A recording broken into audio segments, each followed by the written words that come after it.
2, 1. 7 things you probably didn't know you need to know. I'm Jamie East, and this is the Smart 7. Good morning, everybody. It's Wednesday the 31st of August, and it's Eat Outside Day. And a big happy birthday to Richard Gere, Glenn Tilbrook and Debbie Gibson.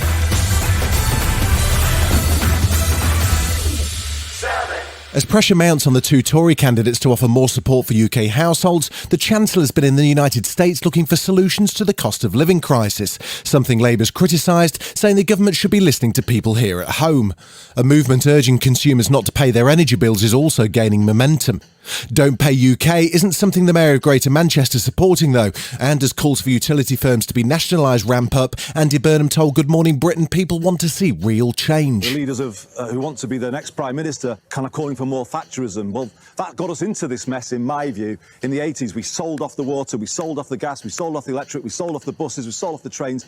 All of those essentials now have got kind of sky-high prices that people can't afford. A YouGov poll revealed that 47% of Tory voters support nationalised energy, but Minister Matt Warman, who's backing Rishi Sunak, says it won't work. For me, I'm not sure whether nationalisation does anything other than borrow a huge amount of money today in order to buy companies that will then have to pay back that borrowing through taxation. Pubs and breweries the latest to request more government help, warning the industry faces widespread job losses and mass closures because of rising costs.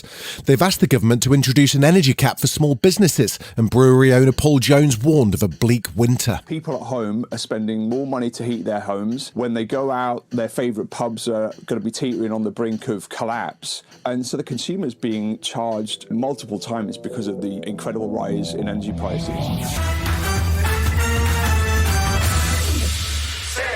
With less than a week until we find out who our next Prime Minister is, Boris Johnson's promised that his successor, Liz Truss or Rishi Sunak, will help the millions struggling right now. What the government is also going to do is provide a further package of support for helping people with the cost of energy. What we've got to do is get through the tough months ahead. I'm not going to shrink from this. It is going to be tough in the months to come. But of course, no big plans are being made until a new leader's appointed. Speaking in Dorset as part of his farewell tour of the UK, the outgoing PM said gas prices were being driven by Putin's war in Ukraine, but reassured the nation we're going to get through it.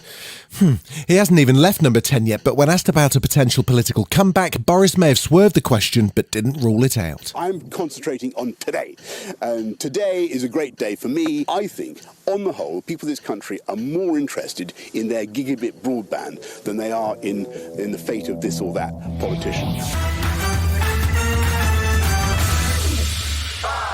Former Soviet leader and the man credited with ending the Cold War, Mikhail Gorbachev, died on Tuesday. He was 91.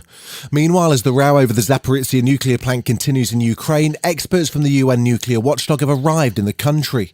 Ukraine's president met with the Director General of the International Atomic Energy Agency on Tuesday as it prepares to assess the damage at the power plant. It comes as Ukraine confirmed its long-awaited counter-offensive is underway to recapture the city of Kherson, and Volodymyr Zelensky vowed to drive out occupiers. If they want to survive, it is time for the Russian military to flee. Go home. If you are afraid to go back to your home in Russia, well, let such occupiers surrender and we will guarantee them compliance with all the norms of the Geneva Convention.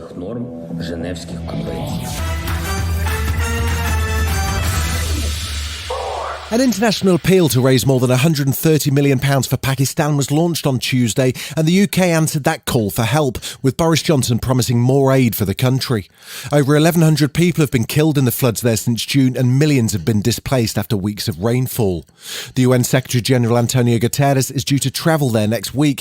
He says richer nations must help with the relief effort. The Pakistani people are facing a monsoon on steroids. The relentless impact of epochal levels of rain and flooding. The climate catastrophe has killed more than 1,000 people, with many more injured.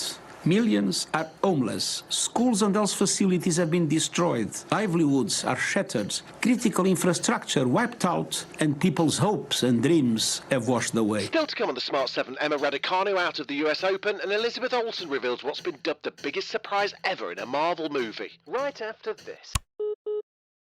Welcome back. 3, Emma Raducanu's reign as US Open champion ended on Tuesday night as Alice Cornet beat her in straight sets 6-3, 6-3. The British teenager was seeded 11th after a win last year and will now drop back to the ranks.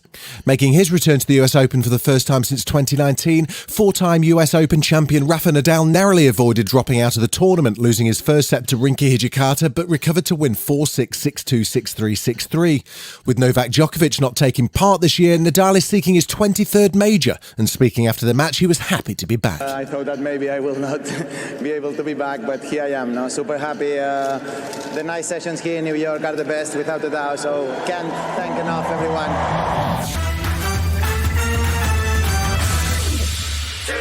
Elizabeth Olsen, aka Wanda Maximoff, aka the Scarlet Witch, has given us some behind-the-scenes insight into the secretive world of a Marvel movie set. She was sharing stories from the cast of Doctor Strange on the Kelly Clarkson show when she threw back to the filming of Avengers Infinity War. And if you remember that scene where all the superheroes vanish, you might be surprised to hear about how the actors learned about their fate. When we filmed Infinity War, we showed up to set at the end of the movie and they said, okay, so the script pages are wrong. You guys are all going to turn to dust. And we all were just ready to shoot that day. And we're like, okay, well, I guess. And they're like, I guess I just die. Yeah, I guess we're just going to disintegrate.